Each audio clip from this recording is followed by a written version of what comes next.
请用检。恭喜2024台南车展台南 Auto Show 正式开幕。台南车展今年迈入第2届，去年首度举办时就大获业者好评。展览更吸引到来自全国各地爱车人士莅临参观，创造出3万多种观展人次。今年参展规模更扩大到533家，参展厂商超过120间以上。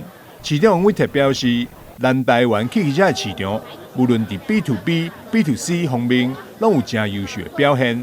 在汽车改装部品方面，咱市更是展现出强大实力，拥有真侪隐形冠军企业。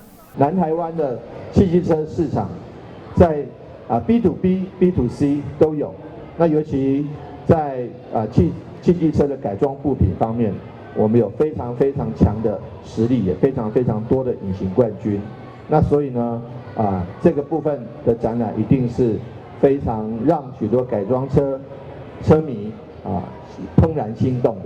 另外呢，对于绿能的部分，节能车、绿能车，还有许多新形态的概念车，其实也都有展出。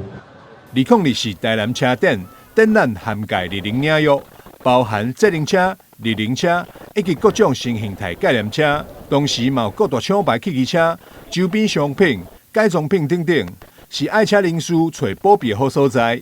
展览自1月26一直展到1月29。主办单位台南市经发局欢迎全国好朋友来写问卷，免费换证入场。记者张世维采访报道。